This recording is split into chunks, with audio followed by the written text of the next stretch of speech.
ಮೊದಲನೇದು ನಮ್ಮ ಹಳ್ಳಿಗೊಬ್ಬ ಕಾವ್ ಇನ್ಸ್ಪೆಕ್ಟರ್ ಅಂತ ಬಂದು ಪೋಸ್ಟ್ ಕೊಟ್ಕೊಂಡು ಒಬ್ಬ ಪಾಪ ಅನ್ಎಂಪ್ಲಾಯಿ ಅವ್ನು ಕ್ರೈಮ್ ಮಾಡಿದರೂ ಕೂಡ ಪಾಪ ಅಂತ ಇದ್ದೀನಿ. ಅವನು ಬಂದು ಹಳ್ಳಿಗರಿಗೆಲ್ಲ ಹಸು ತಂದು ಕೊಡ್ತೀನಿ, ಫಾರಿನ್ನಿಂದ ಹಸು ಬರುತ್ತೆ ನಿಮಗೆ ಅಂತ ಹೇಳಿ ವಂಚನೆ ಮಾಡಿ ದುಡ್ಡು ಕಲೆಕ್ಟ್ ಮಾಡಿಬಿಟ್ಟಿದ್ದ. ಒಂದು ಬರಪೀಡಿತ ಪ್ರದೇಶದಲ್ಲಿ ಕುಡಿಯೋ ನೀರಿಗೆ ಪರದಾಡೋವಂಥ ಒಂದು ಹಳ್ಳೀಲಿ ಹಾಲಿನ ಕನಸುಗಳನ್ನು ಎಷ್ಟು ಚೆನ್ನಾಗಿ ಬಿತ್ತಿದ್ದ ಅಂದರೆ ಅವನು, ಈ ಕೊಟ್ಟಿಗೆ ಎಲ್ಲ ಆಗಲ್ಲಪ್ಪ, ಇದರೊಳಗಡೆ ಫಾರಿನ್ ಹಸು ಹೋಗೋಕ್ಕಾಗಲ್ಲ, ಸ್ವಲ್ಪ ಬಾಗಿಲು ದೊಡ್ಡದು ಮಾಡಬೇಕು. ಎಲ್ಲ ಬಾಗಿಲೆಲ್ಲ ಹೊಡೆದಾಕಿದ್ರು ಅವರು. ಆಮೇಲೆ ಎಲ್ಲ ಸ್ವಲ್ಪ ದೊಡ್ಡ ಬಕೆಟ್ ತಂದು ಇಟ್ಕೊಳ್ಳಿ, ಹಾಲು ಚೆಲ್ಲಿ ಹೋಗ್ಬಿಡುತ್ತೆ. ಆಮೇಲೆ ಒಂದೊಂದು ಹಸು 40 ಲೀಟ್ರ್ ಹಾಲು ಕೊಡುತ್ತೆ, ಏನು ನೀವು ಈ ಪಾತ್ರೆ ಇಟ್ಕೊಂಡಿದ್ದೀರಲ್ಲ. ಜನ ಬಕೆಟ್ ಕೊಂಡ್ಕೊಂಡಿದ್ರು ಹಾಲು ಬಸ.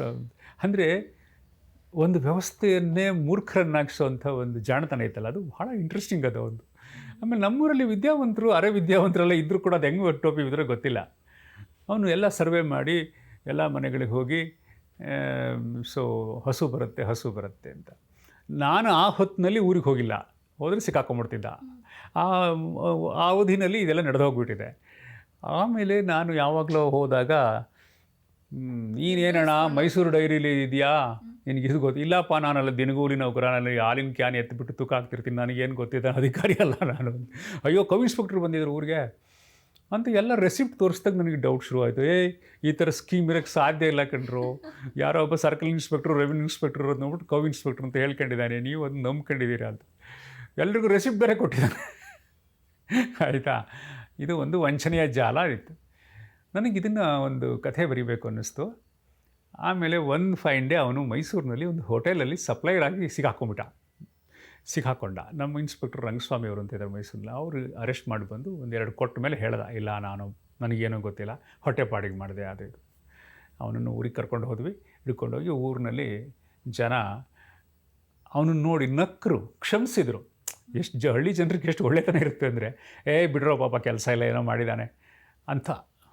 ಅವನು ಓಡಿ ಹೋಗಲಿಲ್ಲ ಊರು ಬಿಟ್ಟು, ಅಲ್ಲೇ ನಮ್ಮೂರಲ್ಲೇ ಇದ್ದುಕೊಂಡು ಯಾರ್ಯಾರ್ದು ಸೇವೆ ಮಾಡಿಕೊಂಡು ಬಸ್ ಸ್ಟ್ಯಾಂಡಿಗೆ ಬರೋದು, ಬಸ್ಸಲ್ಲಿ ಲಗೇಜ್ ಹಾಕ್ಕೊಡೋದು, ವಯಸ್ಸಾದವ್ರನ್ನ ಬಸ್ ಇಳಿಸೋದು, ಹಿಂಗೆ ಮಾಡಿಕೊಂಡು ಆ ಊರಿನಲ್ಲಿ ಅವನಿಗೆ ಹೆಣ್ಣು ಕೊಡ್ಲಿಕ್ಕೆ ಹೊರಟಿದ್ರು ಮದುವೆ ಮಾಡೋದಕ್ಕೆ ಕವ್ ಇನ್ಸ್ಪೆಕ್ಟರ್ ಆಗಿದ್ದಾಗ.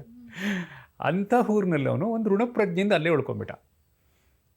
ಆ ಕಥೆ ಹೆಂಗೆ ಎಂಡಾಗುತ್ತೆ ಅಂದರೆ, ಕಮಂಗಿಪುರದ ಕಥೆ ಅಂದರೆ ಸಾಧ್ಯವಾದರೆ ನೀವು ಓದಿ.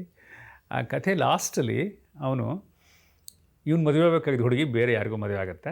ನ್ಯಾಚುರಲಿ ಇವನು ಕವ್ ಇನ್ಸ್ಪೆಕ್ಟರ್ ಅಲ್ಲ ಅಂತ ಗೊತ್ತಾಯ್ತಲ್ಲ, ಬೇರೆಯವ್ರಿಗೆ ಕೊಟ್ಟು ಮದುವೆ ಮಾಡಿ ಆ ಮದುವೆಯಲ್ಲಿ ಲೈಟ್ ಹೊತ್ಕೊಂಡು ಹೋಗ್ತಾ ಇದ್ದ. ಆ ದೃಶ್ಯ ನನಗೆ ಇನ್ನೂ ಕಣ್ಣಿಗೆ ಕಟ್ಟಿದೆ.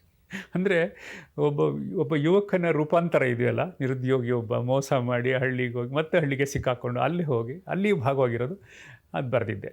ಅದೇ ನನ್ನ ಫಸ್ಟ್ ಫಿಲ್ಮು, ಉಂಡು ಹೋದ ಕೊಂಡು.